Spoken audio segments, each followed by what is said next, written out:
ஸ்ட்ரெப்டோகோக்கல் toxic shock syndrome இல்லைனா flush eating bacteria. இதை பற்றி தான் இப்போ இந்த உலகத்தில் எல்லாருமே பேசிகிட்டு இருக்கு. நீங்கள் கேட்டிருப்பீங்க, ஜப்பானில் இப்போ ஒரு வைரஸ் வந்து ரொம்பவே வியாபகமாக பரவிட்டு இருக்குன்னு. அந்த ஒரு வியாதி நமக்குள்ளே வந்துச்சுன்னா 48 மணி நேரத்துக்குள்ளே இறந்துடுவோன்னு சொல்கிறாங்க. இப்போது கொரோனா வந்த டைமில் எல்லாரும் இறந்தாங்களா? இல்லை, அதில் சிலர் மட்டும்தான் இறந்தாங்க. ஆனால் அது மாதிரி தான் இதுவும். ஒரு 100 பேருக்கு இந்த வியாதி வந்துச்சுன்னா அட்லீஸ்ட் அதில் 30 பேர் கண்டிப்பாக இறந்துடுவாங்க. இந்த ஸ்ட்ரெப்டோகோக்கஸ் டாக்ஸிக் ஷாக் சிண்ட்ரோம், அதாவது STSS சொல்கிறது 1980 இருந்தே நமக்கு இடையில இருந்துட்டு இருக்கு. இந்த பாக்டீரியா வந்து, இந்த ஸ்ட்ரெப்டோகோக்கஸ் பாக்டீரியா வந்துட்டு இப்போ சின்ன குழந்தைகளுக்கு கூட வருது. இந்த ரேஷஸ் மாதிரி, இந்த தொண்டை வலி அந்த மாதிரி எல்லாமே வருது. இப்போ இது 1980 இருந்தே வந்துட்டு இருக்கு. ஏன் இப்போ இதை பற்றி நிறையாவே எல்லாரும் பேசிட்டு இருக்காங்க? ஏன்னா இந்த 2024 ஜப்பான்ல இந்த STSS சொல்ற வியாதி வந்துட்டு இப்போ நிறையவே பரவிட்டு இருக்கு. இந்த பாக்டீரியா வந்துட்டு 2022 2023 ரிப்போர்ட் பண்ணப்பட்டிருக்கு. அதனால மரணமும் நடந்திருக்கு. ஆனா இந்த 2024 தான் இது வியாபகமாக பரவி அதன் மூலமா மரணங்கள் நடந்துட்டு இருக்கு. ஸோ அதை பத்தி தான் நம்ம இந்த வீடியோல பேச போறது. ஸோ இந்த 2023 ஜனவரியில இருந்து டிசம்பர் வரை பார்த்தோம்னா 941 கேஸ் மட்டும்தான் ரிப்போர்ட் பண்ணப்பட்டிருக்கிறது. அதுல 97 பேரும் இது பாதிச்சு மரணப்பட்டிருக்காங்க. இப்போ இது 2024 டேட் எடுத்து பார்த்தோம்னா ஜனவரியிலேருந்து ஜூன் வரை எடுத்து பார்த்தோம். ஜனவரியிலேருந்து ஜூன் பகுதி வரை எடுத்து பார்த்தோன்னா 977 கேஸ் ஆல்ரெடி ரிப்போர்ட் பண்ணப்பட்டிருக்கு. அதில் 77 பேரும் இறந்துருக்காங்க. இது எப்படி நம்ம உடம்புக்குள்ள வருது, இது எப்படி ஸ்ப்ரெட் ஆகுதுன்னு பார்த்தோம்னா, ஸோ இந்த வியாதி வந்து எப்படி பரவுதுன்னு பார்த்தோம்னா, இந்த ஸ்ட்ரெப்டோகோக்கஸ் குரூப் A பாக்டீரியா வந்து நமக்குள்ள இருக்கிறது ஒன்று தான். அது குழந்தைங்கள் எல்லாமே இந்த ரேஷஸும் அப்புறமா இந்த தொண்டையில் கரகரப்பு இதெல்லாமே இந்த குரூப் A விபாகத்தில் பட்ட இந்த ஸ்ட்ரெப்டோகோக்கஸ் பாக்டீரியா பண்ணுற வேலை தான். ஆனால்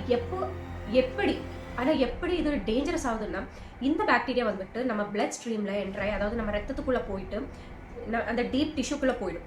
ஸோ இந்த பாக்டீரியா வந்துட்டு அது நம்ம பிளட்டில் போகும்போது, நம்ம டிஷ்யூஸ்குள்ள போகும்போது, இப்போ இது ஒரு டாக்ஸின் நினச்சிக்கோங்க, ஒரு மாதிரியான ஒரு விஷம்னு நினச்சிக்கோங்க. இந்த விஷம் வந்து, இந்த டாக்ஸின் வந்து இன்னொரு டாக்ஸினை உருவாக்கும், அதாவது இன்னொரு விஷத்தை உருவாக்கும். அந்த விஷம் தான் நம்மளை ரொம்ப டேஞ்சர் நிலைமைக்கு கொண்டு போகிறது. இப்படி நடக்கும்போது தான் அந்த ஆளுக்கு மரணம் வருது. அது விட்டுட்டு அது ஜஸ்ட் நம்ம ஸ்கின் மேலே வந்து அந்த பாக்டீரியா வந்துச்சுனாலும் பரவாயில்ல. ஸ்கின் மேலே வந்து அந்த பாக்டீரியா வந்துச்சுன்னா நம்ம அந்த அவ்வளோவா டேஞ்சரஸ் கிடையாது. ஆனால் இது டீப் டிஷ்யூஸ் உள்ளே போயிட்டு அதோட கெமிக்கல் ரியாக்ஷன் நடக்கும்போது தான் இந்த ஃப்ளஷ் ஈட்டிங் பாக்டீரியான்னு சொல்கிற மாதிரி அது டேஞ்சரஸ் ஆகுது. ஸோ அது எப்படி ஸ்கின்னுக்குள்ளே போகுது? காயங்களால். காயம் ஏதாவது இருந்துச்சுன்னா, நமக்கு அந்த பாக்டீரியா நம்ம ஸ்கின் மேலே இருந்துச்சுன்னா அந்த ஸ்கின்னுக்குள்ளே இருந்து என்டர் ஆகுறதுக்கு ரொம்பவே ஈஸியாக இருக்குது. அப்படி தான் அது ரொம்ப டேஞ்சரஸாக மாறிடும். இப்போ இந்த கொரோனா மாதிரி தாங்க இதுவும். இப்போ நமக்கு இம்யூனிட்டி பவர் எல்லாமே நல்லாவே இருந்தால் இது அவ்வளோவா நம்மளை எஃபெக்ட் பண்ணாது. நம்ம பாடியை இதுக்கு எதிராக ஃபைட் பண்ணிடும். ஆனால் இது யாரை எஃபெக்ட் நிறையவே பண்ணும்? இந்த இம்யூனிட்டி பவர் கம்மியாக இருக்கிறவங்கக்கிட்ட தான். அதே மாதிரி ஆக்சுவலி இது நிறைய எஃபெக்ட் பண்ணுறது எப்படின்னா, 60 வயசுக்கு மேலே இருக்கிறவங்களுக்கு, இந்த கேன்சர் பேஷண்ட்ஸு, இந்த கீமோதெரப்பி செஷன்ஸ் எல்லாம் போயிட்டு இருக்குல்ல, அவங்களுக்கும். ஏன்னா அவங்களுக்கு இம்யூனிட்டி பவர் ரொம்பவே கம்மியாக இருக்கும். இப்போ இது வந்துட்டு நம்ம டீப் டிஷ்யூஸ்குள்ளே போயிட்டு, நான் சொன்ன மாதிரி இது இன்னொரு டாக்ஸினை உருவாக்கும், அதாவது எக்ஸோ டாக்ஸினை உருவாக்கும். ஸோ இந்த டாக்ஸின் வந்துட்டு என்ன ஆகுதுன்னா, நம்ம டிஷ்யூஸ், நம்ம மசில் டிஷ்யூஸை வந்துட்டு இது சாப்பிட ஆரம்பிக்கும். நீங்கள் பார்த்தீங்கன்னா இந்த மெயின்லி இந்த காலில் தான் அது பாதிக்கிறதெல்லாம் பார்த்துருப்பீங்க. கூகுளில் ஃபோட்டோஸ் எடுத்தால் தெரியும். ஸோ இந்த காலில் அது பாதிக்கும் போது ஆக்சுவலி வந்துட்டு அதுக்கு காலை கட் பண்ணுற நிலைமைக்கு வந்துடும். ஸோ இதோட சிம்டம்ஸ் என்னென்னா அவ்வளோ பெருசாக ஒன்றும் இல்லை. ஜுரம் வரும், அந்த வாமிட்டிங் சென்சேஷன் வரும், வாந்தி எடுக்கிற மாதிரி தோணும், அப்புறமா சின்ன மசில் பெயின், பாடி பெயின். இது நம்ம எல்லாருக்குமே ஒரு கோல்டு வந்தாலும், ஒரு சின்ன ஃபீவர் வந்தாலும் இதுதான் சிம்டம்ஸ் இல்லையா? நம்மளால எப்படி புரிஞ்சுக்க முடியும் இது இவ்வளோ பெரிய ஒரு டிசீஸ் ஆகிருக்கும்? ஸோ இது இப்போ யாருக்காவது ஜுரம் சின்னதாக வந்தாலும் அது டெஸ்ட் பண்ண பாருங்க. ஏன்னா இப்போ இந்த பாக்டீரியா வைரஸ் ரொம்பவே பெருசாக பரவிட்டு இருக்கு. சின்னதாக ஜுரம், மசில் பெயின் எல்லாம் வரும்போதே இந்த 24 மணிலேருந்து 48 மணிக்குள்ள என்ன வேணாலும் நடக்கலாம். இந்த 48 ஹவர்ஸ்க்குள்ளே வந்துட்டு நம்ம பிளட் ப்ரெஷர் கம்மியாகிறதோ, நம்ம ஹார்ட் ரேட் கம்மியாகிறதோ, கிட்னி ஃபெயில் ஆகிறதோ, இந்த மாதிரி ஆர்கன்ஸ் ஃபெயில் ஆக ஆரம்பிக்கும்.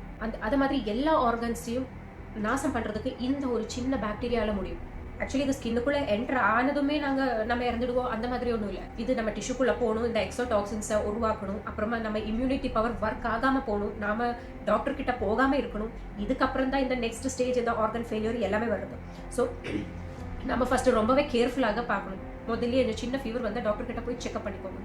ஸோ இது வந்து நம்ம டீப் டிஷ்யூஸ்குள்ளே போய்ட்டு நம்ம டிஷ்யூஸை சாப்பிடக்கூட ஆரம்பிக்கும். ஸோ எப்படி சொல்லணும்னா, நம்ம இப்போ கேக்குக்குள்ளே நம்ம கை போட்டு எடுத்து சாப்பிட்டா எப்படி இருக்கும், அந்த மாதிரி அந்த ஸ்கின்னுக்குள்ளே அந்த போர்ஷன், அந்த மசில் இருக்காது, அந்த டிஷ்யூஸ் இருக்காது. அது ரொம்பவே கஷ்டமான ஒரு விஷயம். அது யோசிக்க கூட முடியல எப்படி இருக்கும். இது நம்ம ஜாக்கிரதையாக, சீரியஸாக இந்த ஒரு நோயை நம்ம எடுத்துக்கணும். இப்போ கொரோனாவில் வந்துட்டு எப்படின்னா நம்ம இப்படி காஃப் பண்ணும்போது இல்லை காஃப் பண்ணும்போது நம்ம ட்ராப்லெட்ஸ் நம்ம இந்த எச்சில் இருந்து தான் இந்த இது போகிறது, இந்த கொரோனா ஸ்ப்ரெட் ஆகுதுன்னு சொல்கிறாங்க. அதனால நம்ம என்ன பண்ணியிருந்தோம், மாஸ்க் போட்டுட்டு இருந்தோம், சானிடைசர் யூஸ் பண்ணிட்டு இருந்தோம், சோஷியல் டிஸ்டன்சிங் ஃபாலோ பண்ணிட்டு இருந்தோம். ஆனால் இது வந்துட்டு எப்படி பரவுதுன்னு பார்த்தோன்னா முறிவால், அந்த முறிவுனால தான் ஆகுது. ஏன்னா எங்கே நமக்கு கட்டாக இருக்குமோ அங்கே அந்த பிளட்ல அந்த வைரஸ் இருக்கும்னு வச்சுக்கோங்க. இப்போ அதே கை வச்சு இப்போ நம்ம ஒரு காய்கறின்னு இருக்கணும், அது பிளட் நம்ம பேண்டேஜ் போட்டு நம்ம அவ்வளோ கேர் பண்ண மாட்டோம், சின்ன காயம் தானேன்னு சொல்லிட்டு நம்ம விட்டுடுவோம். இந்த காயை வச்சு நம்ம எல்லா இடத்தும் போகிறது, தண்ணியில் கை போடுறது, பஸ்ஸில் ஏறி போகிறது, இல்லை ஏதாவது நம்ம பண்ணிட்டு இருந்தோம்னா திருப்பி அது வேற யாராவது அவங்களுக்கு ஏதாவது சின்ன காயம் ஏதாவது கையில் பட்டிருக்கும், ஆனால் அவங்களுக்கு அந்த வைரஸ் இருக்காது. அவங்க தெரியாம இந்த மாதிரி அந்த பஸ்ஸில் பிடிச்சி அதே இதில் போய் பிடிக்கிறது, அந்த சீட்டில் போய் பிடிக்கிறது. அப்போ அந்த வைரஸ் டைரக்டாக இவங்க அந்த காயத்துக்குள்ளே இருந்து இது என்டர் ஆகிடும். ஸோ இது வூன்ஸ்ல இருந்து வூன்ஸ் அந்த மாதிரி போகிறது தான் அதனால தான் இது கொரோனாவை கம்பேர் பண்ணி பார்க்கும்போது அவ்வளோவா ஸ்ப்ரெட் ஆகுறது கொஞ்சம் ரேட் கம்மி தான், ஆனாலும் சான்சஸ் இருக்கு. ஸோ லைக் இப்போ ஏதாவது யாருக்காவது காயம் ஏற்பட்டால் உங்களுக்கு வைரஸ் இருக்கோ இல்லையோ அது வேற விஷயம். ஆனால் அது கரெக்டாக அந்த டெட்டால் ஏதாவது போட்டு க்ளீன் பண்ணி கரெக்டாக கவர் பண்ணி வச்சுக்கோங்க, எவ்வளோ சின்ன ஊன்ஸ் ஆனாலும் கூட. ஏன்னா வேற ஆளுக்கிட்ட இருந்து அது உங்களுக்கு பரவுறதுக்கு ரொம்பவே ஈஸியாக இருக்கும். ஸோ மெயின்லி காயங்கள் இல்லாமல் பார்த்துக்கோங்க. காயம் வந்துச்சுன்னா அது கரெக்டாக கவர் பண்ண பார்த்துக்கோங்க. ஒரு சிறிய சூஜி அளவுக்கு இருக்கிற காயமாக இருந்தால் கூட அது கவர் பண்ணிக்கோங்க. நமக்கு எல்லாருக்குமே இருக்கிற ஒரு விஷயம் தான் இந்த கேர்லெஸ்னஸ் சொல்றது. எவ்வளவா கேர் பண்ணி பார்த்தா கூட ஒரு நொடியிலையாவது நம்ம அந்த கேர்லெஸ்ஸா இருந்திருக்கோம். அப்படிதான் இந்த கொரோனா ஆகட்டும், ஏதாவது எவ்வளோ மாஸ்க் போட்டாலும், எவ்வளோ சானிடைசர் போட்டாலும், எவ்வளோ வேக்சின் எடுத்தா கூட கொரோனா வந்து இறந்தவங்க இருக்காங்க. நம்மளால இப்ப யாரையும் குத்தம் சொல்றதுக்கு ஒன்றும் இல்லை. ஆனா இதுல செய்ய வேண்டியது வேற ஒன்றும் இல்லை, கேர்ஃபுல்லாக இருக்கணும், அவ்வளோதான். மேக்சிமம் உங்களுக்கு காயம் இருந்தாலும் இல்லைனாலும் ஜுரம் வந்துச்சுன்னா டாக்டர் கிட்ட போங்க, டெஸ்ட் பண்ணிக்கோங்க. ரெண்டாவது, குழந்தைங்களை நல்லா பத்திரமா பார்த்துக்கோங்க. விளையாடும் போது அவங்க வீழறதுக்கும் காயம் ஏற்படுறதுக்கும் ரொம்பவே சான்சஸ் அதிகம். குழந்தைங்களுக்கு இம்யூனிட்டி பவர் கம்மியாக இருந்தால் அது ரொம்பவே சீக்கிரமா அவங்கள பாதிக்கும். ஸோ நிறையவே கேர்ஃபுல்லாக குழந்தைங்களையும் பாருங்க. இந்த வீடியோவை லெங்க்தியாக போறது இல்லை, ஆனால் ஜஸ்ட் சிம்பிளாக சொல்லிக்கிறேன். ஹைஜீனை மெயின்டைன் பண்ணுங்க. நீங்க நீட்டா இருங்க, கிளீனா இருங்க. நிறையவே இந்த கிளைமேட் சேஞ்சஸ்னால யாருக்கு வேணாலும் ஜுரம் வரலாம், நம்ம இம்யூனிட்டி பவர் அதிலூட கம்மியாகலாம். ஹெல்த்தை ரொம்ப நல்லாவே பார்த்துக்கோங்க. மீண்டும் இன்னொரு வீடியோவில் பார்க்கலாம். நன்றி, வணக்கம்.